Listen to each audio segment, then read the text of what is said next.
Shalom, shalom, shalom. Bonjour à vous ce matin. Je vous montre mon gros bouquet de roses. Les roses ici, c'est l'amour d'un enfant pour sa maman. Les jolies roses blanches, c'est beau, hein?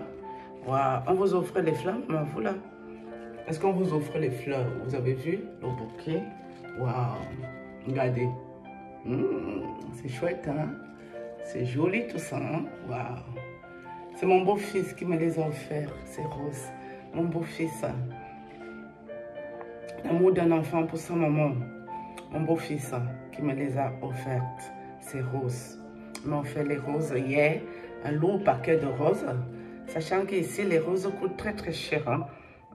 Ça sent super bon. Donc aujourd'hui, nous allons parler de l'amour. L'amour sans contrepartie. L'amour d'un enfant pour sa belle-maman.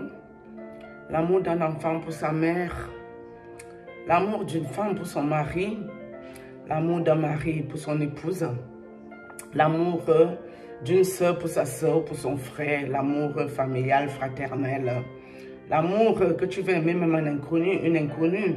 Parce que tu as de l'amour à donner beaucoup, ok? Mes roses sont super. Des gros bisous. Mon beau-fils, il m'a offert le gros bouquet là. Les roses coûtent pas moins cher ici. Hein? Il les a achetées au printemps. Il les a achetées là-bas. Parce que là-bas, il y a un fleuriste. C'est chouette, hein, les fleurs. Hein? Ça fait du bien. Waouh! Donc voilà mon joli bouquet. Mon joli bouquet que j'ai eu hier. Ça sent bon, hein? Câlin des roses. L'amour d'un beau-fils pour sa belle-maman. La belle-mamoune, mamounette.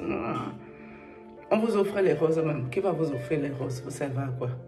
Vous servez à rien. Hein? Personne ne va vous offrir même les roses comme ça. Vous êtes qui vous? C'est joli, hein? C'est chouette. Chouette, chouette, chouette. Bon, j'ai fini de vous présenter mes jolies roses que je caresse avec délicatesse. On va les mettre sur le côté. Ok. Donc, du coup, nous allons parler de l'amour, le ndolonom. L'amour. Dans la vie, mes amis, moi, dans mes problèmes que je suis dedans, c'est parce que comme je n'avais pas l'amour familial, je suis allée chercher l'amour dehors, des inconnus au fait. Sachant bien sûr que j'avais un amour particulier pour mon papa, mon père. Mon père, c'était l'homme de ma vie. Je crois que toutes les petites filles vivent ça plus ou moins. Donc, mon papa, j'avais un amour et une admiration particulière pour mon père. Donc pourquoi du comment, je n'en sais rien. Même la signature que je signe, c'est la signature de mon papa que j'avais triché. Tellement, mon père, je voyais que c'était l'homme le plus noble, le plus digne. On l'appelait le baron, l'homme fort, l'homme puissant. C'était mon papa. Un signe de mon abdon, la dislas. C'était un exemple dans la société. D'accord? Parce que quand je vois certaines personnes aujourd'hui, même ceux qui sont dans sciences occultes, la façon qu'ils sont ridicules, minables personnages, je me dis, mais les sciences occultes, ce n'est pas quelque chose qui est nouveau sur la terre des vivants. Ça a toujours existé depuis le début des temps. Et ces personnes qui faisaient ces choses-là avant, elles n'avaient pas spécialement une telle méchanceté. Mon père a été quelqu'un de très, très sympathique et gentil. Toute une vie. Mais c'était juste un dur. Oui. Un dur de caractère. Mais très gentil. Donc l'amour que j'ai eu pour mon père, ça m'a amené que quand je rencontrais un homme, il fallait que l'homme-là soit un peu à la hauteur de mon papa. Sinon, ce n'était pas pour moi. Mais à un moment donné de ma vie, j'ai aussi compris que il faut que j'arrête ça. Parce que je ne trouverai pas le clone de mon père quelque part. Ok? Donc, c'est pour vous dire que l'amour que nous cherchons, et nous nous retrouvons dans la misère humaine, la merde totale, et tout et n'importe quoi qui vienne nous entourlouper, nous ensorceler, nous prend pour des connasses, des idiotes ou des idiots, c'est à cause de nous-mêmes, très souvent. Oui. Parce que dans la vie, tu dois déjà t'aimer toi-même. Tu dois t'aimer toi-même avant que quelqu'un d'autre puisse t'aimer. Oui. Donc, ce qui fait que si tu penses que l'amour viendra de quelqu'un d'autre, tu attendras bien longtemps. Oui. Et puis, au lieu de chercher les amours partout, vous-même, dans votre cercle fermé,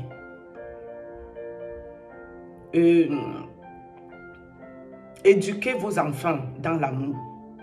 C'est-à-dire, apprenez-leur l'amour, à aimer, à s'aimer entre eux, à être un clan. Genre, quand une attaque vient de l'extérieur, quoi qu'il advienne à l'intérieur, ils se mettent ensemble pour contre-attaquer, pour contrecarrer l'attaque. Pourquoi? Parce que pour que l'extérieur vous attaque et vous réussisse, il faut déjà qu'ils trouvent qu'à l'intérieur, il y a des fissures, il y a des brisements, il y a des choses qui ne sont pas correctes. À partir de ce moment, les gens de l'extérieur viennent et pénètrent et ils ont raison sur vous. C'est ce qui se passe avec ma famille. Dans ma famille, il y a tellement la méchanceté, la jalousie, l'esprit du non-progrès, l'esprit de destruction des uns et des autres. Personne ne me voit, personne bien avec personne. Genre, je vais être avec une soeur avec qui je m'entends bien. Les autres sorciers feront tout pour nous détruire, pour que nous deux, qu'on s'entend, là, il y a les histoires. Donc, il y a un esprit macabre, machiavélique. D'accord? Ma famille préfère aider les gens dehors contre moi. Par exemple, ma soeur qui a parlé chez Patrice Nouma. Je me demande à quel moment ma grande soeur a pu se retrouver dans une situation aussi minable, aussi ridicule, aussi petite. Parce que ma soeur que vous voyez chez Patrice Nouma là qui parlait les bêtises, ça n'a pas été n'importe qui. Vous qui aimez les gens bien, qui sont avec les gens bien si. Ma soeur sortait avec des pilotes de ligne. Ma soeur était avec Stewart. Ma soeur était avec un grand promoteur immobilier, Whitey en France, Guy. Ma soeur là. Son mari gagnait 6 à 9 000 euros le mois, Daniel. Donc, ce n'est pas comme si c'est quelqu'un qui a un problème de poisse dans sa vie, de malchance. Non. Mais à quel moment, à cause de la haine qu'elle a dans le cœur, parce que je vous ai dit, ces occultistes, ils ne vous recrutent pas par hasard.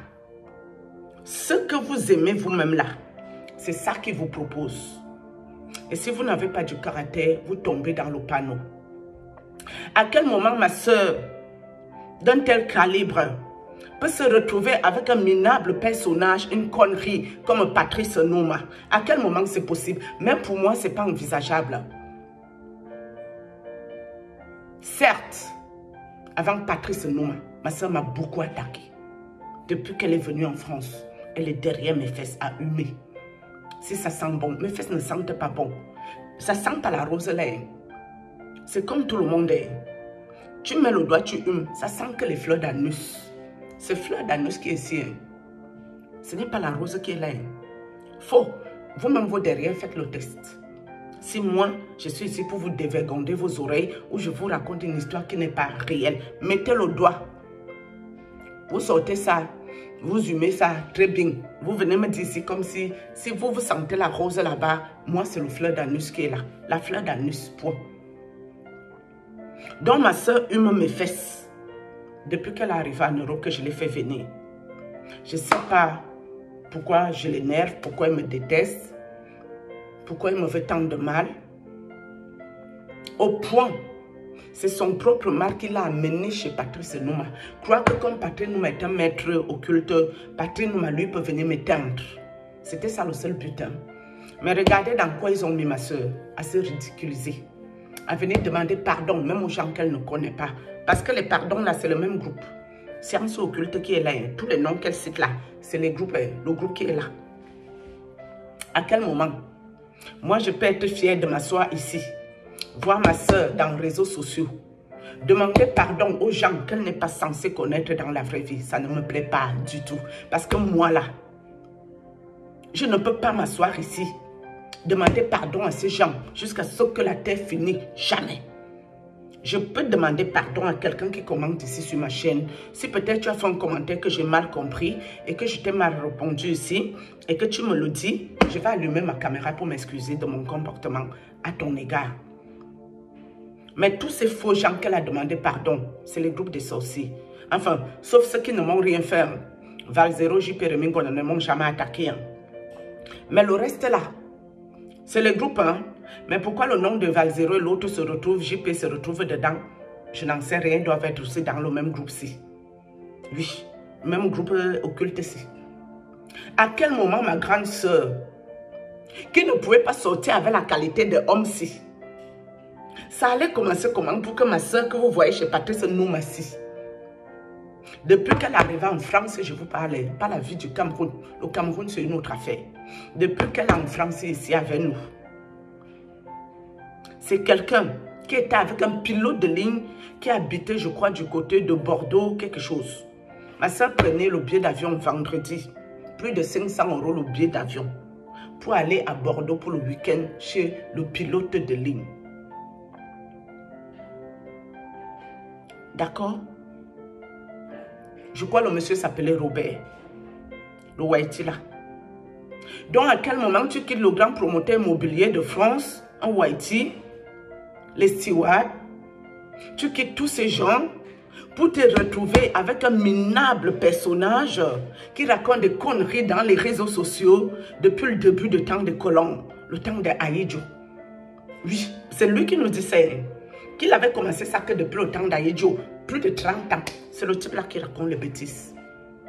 Depuis quand ma soeur, l'enfant de mon père, ma mère, les gens nobles, les gens dignes, je n'ai pas souvenir qu'un jour, mes parents, leur nom est sorti, qui sont allés danser la sorcellerie dans les familles des gens. Je n'ai pas ce souvenir, rien, sauf si ça arrivait, je n'ai pas été au courant de ça. Mais toi, tu pars avec un monsieur, un homme, les poils blancs aux fesses, qui danse que la sorcellerie, ma soeur. Tu fais ça comment? Et le type là devient ton Dieu. Au lieu de prier à Dieu, demander même pardon à Dieu pour quelque chose, tu as le toupet d'aller t'asseoir chez un individu qui ne sert à rien dans la société. Oh, Jesus Christ. Ton mari Daniel, ma soeur, gagnait 6 à 9 000 € le mois. Mais Patrice Nouma, lui, il escroque 2 500 € aux vieilles mamans. Et quand la maman veut régember, elle lui dit qu'elle est vieille. Elle s'attendait à quoi? Il escroque les sommes minables de 4 500 €, ma soeur. Même toi, tu n'es pas à ce niveau près. Qu'est-ce que tu allais t'humilier, te ridiculiser chez ce monsieur? J'arrive pas à digérer cette grille. Et depuis que tu as fait ton show, tu ne m'as jamais appelé, ni ton petit copain Patrice Nouma. Personne ne m'a appelé. Arrêtez de ridiculiser et de souiller mes parents. Parce que mes parents étaient les gens dignes, les gens nobles.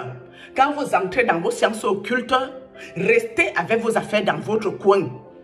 Allez vous salir, vous souiller avec vos collègues occultes seuls. Arrêtez de salir ma famille. Arrêtez de souiller le nom de ma famille avec la sorcellerie exagérée. Ça en est de trop.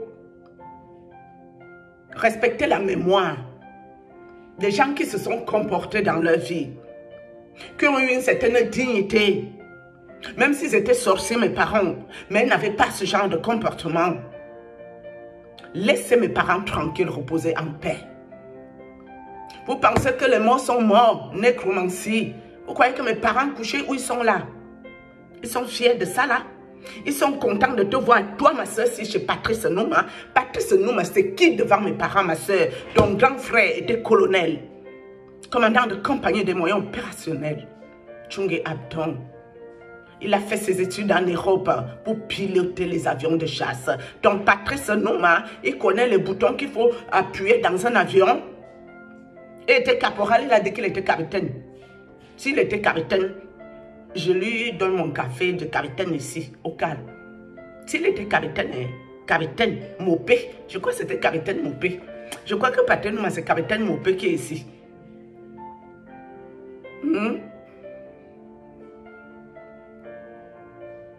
ton grand frère colonel avait eu un problème, ma soeur, tu ne serais jamais venu t'asseoir sur les réseaux sociaux pour le défendre. Tu peux pas défendre les causes d'un sorcier, Patrice Nouma, qui dose les coups à mon enfant, à ta nièce. Tu défends quoi chez lui? Tu cherches quoi derrière moi? Je te dois quoi? Moi, je t'ai fait quel mal? Si oui, tu ramasses ton téléphone, tu m'appelles et tu viens m'expliquer ton mal. Et l'autre qui a dit que mes parents ont accouché, les extraterrestres. Toi là, ma soeur là, je te donne un crédit ici pour l'instant. Je te donne un crédit, hein. Parce que quand vous êtes tranquille, qu'on ne veut pas parler de vous ici en public, vous cherchez. Quand l'asticot va me piquer à ma tête, je vais peut-être ouvrir un peu ton dossier pour raconter ça aux inconnus ici. Ils vont juger par eux-mêmes qui est plus extraterrestre que qui sur la terre des vivants. Arrêtez de ridiculiser mes parents. Arrêtez de souiller mes parents. Moi, je suis la digne fille de mes parents. Je suis la noble fille de mes parents. Je suis la noble fille de Dieu son parocola. La fille prodige. Je suis la fille prodigue. Prodigue ou prodige, vous prenez ça comme vous voulez. L'élu de Dieu. Quand Dieu te choisit, tu as les combats. Mais tant que tu n'as pas compris la leçon de ton combat, tu seras dans le même combat longtemps. Le jour que tu comprends, tu changes ton fusil d'épaule, Dieu te fait passer à un autre état. C'est ça que je ne comprenais pas dans ce que j'étais. Dieu m'a envoyé, ma chère famille, pour laver votre mauvais karma. Mais vous n'avez rien compris tellement que vous avez le mal en vous. Moi, je ne suis pas membre de votre famille. Je suis quelque chose que Dieu a pris au ciel. Il l'a mis dedans pour laver le mauvais karma qu'il y a là-dedans. Mais même ça, vous ne comprenez pas. Vous me combattez à outrance. Et vous savez très bien que vous ne pouvez rien me faire. Vous le savez qu'il n'y a que Dieu qui peut mettre le OK. D'accord? Et puis après, je vais ressortir. Je crois que je vais donner quelques conseils à mon petit frère qui fait les vidéos ici. Parce que j'ai vu que toi, tu as une tendance facile à jurer. Tu jures sur tes enfants, tu jures sur ton ministère, tu jures sur tout et n'importe quoi. Non, mon petit frère, c'est pas comme ça. Tu connais les tenants, les aboutissants de quelque chose, mais tu te lèves en public, tu jures. Tu jures sur quoi? Tu es libre de décrypter les choses, de parler ce que tu penses, mais tu n'es pas obligé de jurer. Hein? On dit la vie et la mort sont quoi? Au pouvoir de la langue. C'est vous qui lisez la Bible. Donc il faut faire attention, mon petit frère. Tu jures un peu trop et tu es encore très jeune. Tu as toute la vie devant toi. Sur ce, shalom, je vais revenir.